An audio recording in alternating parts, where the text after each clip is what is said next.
Hello everyone, আসসালামু আলাইকুম and welcome back to my channel. তো আজকে আপনাদের সাথে আমি একটা উইন্টার সিজনের glossy and glossy makeup tutorial share করব। তো দেখতেই পাচ্ছেন আমার স্কিনটা কত ড্রাই। তো এইভাবে আপনি কীভাবে স্কিন প্রিপেয়ার করতে পারেন উইন্টার সিজনে এবং একটা স্মুথ বেজে মেকআপ লুক ক্রিয়েট করতে পারেন, সেটি আজকে শেয়ার করব। উইন্টার সিজনে এই 4টা স্টেপ ফলো করার চেষ্টা করবেন। প্রথমে একটা ভালো রকমের গ্লিসারিনযুক্ত একটা টোনার, তারপর একটা সিরাম, খুব ভালোভাবে স্কিন প্রিপেয়ার করে নেবেন। একটা টোনার দিয়ে একটা সিরাম ইউজ করার পর আমি ভিটামিন সি এর একটা সিরাম ইউজ করেছি এবং রোজ অ্যান্ড গ্লিসারিন মিক্স করা একটা টোনার ইউজ করেছি। তারপর আমি ইউজ করেছি সানস্ক্রিন। শীতকালে রোদ থাকুক বা না থাকুক অবশ্যই আপনার সানস্ক্রিন ইউজ করতে হবে। সানস্ক্রিন কিন্তু কখনোই মিস করা যাবে না, খুব ভালোভাবে সানস্ক্রিন অ্যাপ্লাই করবেন স্কিনে। তারপর আজকে আমি আপনাদের তার সাথে একটা রিভিউ দিচ্ছি, সেটা হচ্ছে ওয়াকালি বিবি ক্রিম। এটা আমি দারাজ থেকে পারচেস করেছিলাম, কোনো রকমের পেড প্রমোশন না, আমি নিজে পারচেস করেছি।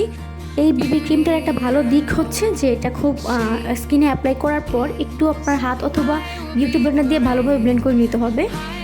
আপনার ব্রাশ দিয়ে খুব একটা ব্লেন্ড হয় না, কিন্তু খুব সুন্দর একটা গ্লোসি ফিনিশিং দেয়। আপনি যখন স্কিনে অ্যাপ্লাই করে ফেলবেন দেখতেই পাচ্ছেন আমার স্কিনটা কতটা গ্লোসি দেখা যাচ্ছে। আপনি চাইলে এই বিবি ক্রিমটা পারচেস করতে পারেন। এই ছিল আমাদের 4টা গুরুত্বপূর্ণ স্টেপ।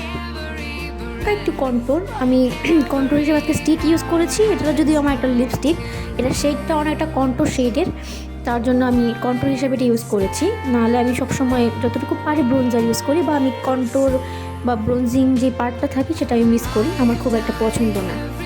বাট যেহেতু মেকআপ লুক ক্রিয়েট করছি, আপনাদের অনেকের পছন্দ হতে পারে বা আপনারা কন্ট্রোল করে অভ্যস্ত থাকতে পারেন, তার জন্য আমি কন্ট্রোলটা অ্যাপ্লাই করছি।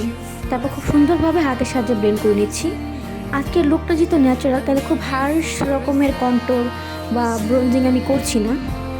খুব সিম্পলি ন্যাচারাল একটা লুক যাতে ক্রিয়েট হয় এবং ফেসের স্ট্রাকচারটা যাতে একটু ভালোভাবে বোঝা যায়, তার জন্য এইভাবে হালকাভাবে আমি কন্ট্রোলটা অ্যাপ্লাই করেছি। তারপর খুব সুন্দরভাবে ব্লেন্ড করে নিয়েছি।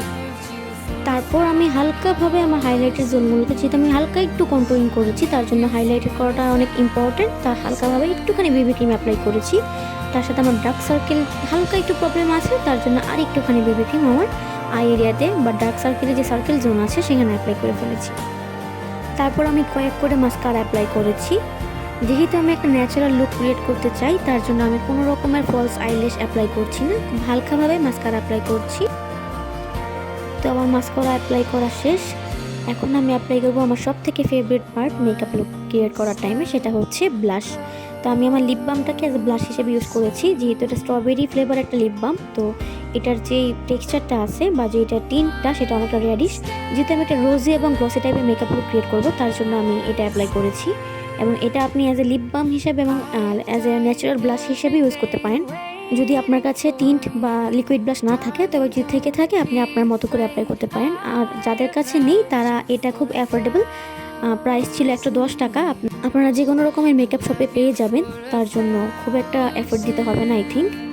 আমি আমার চেক এরিয়া, চিন এরিয়া এবং তার সাথে আমার আইলিডে হালকাভাবে একটুখানি লিপ বাম ইউজ করেছি, যাতে একটা রোজি লুক আমি ক্রিয়েট করতে পারি। তারপর একটা লাস্ট পয়েন্ট, সেটা হচ্ছে আমি আমার লিপসে অ্যাপ্লাই করেছি একটা ডার্ক শেডের রেড লিপস্টিক। আমি খুব হালকাভাবে লিপ বামটার উপর আমি আমার আউটার কর্নারগুলোতে অ্যাপ্লাই করছি লিপসে, যাতে করে অ্যাটলিস্ট আমার লিপসটা একটা সুন্দর একটা ন্যাচারাল লুকও থাকবে, তার সাথে একটা রোজি একটা গ্লো দিবে আমার লিপসে। তারপর হালকাভাবে ব্লেন্ড করে নিয়েছি। And yes, this is my final look. আশা করছি আপনাদের কাছে ভালো লেগেছে। ভালো লাগলে অবশ্যই আমার চ্যানেলটি সাবস্ক্রাইব করবেন এবং কমেন্ট সেকশনে জানিয়ে দেবেন কেমন লেগেছে। আজকের মতো আল্লাহ হাফেজ।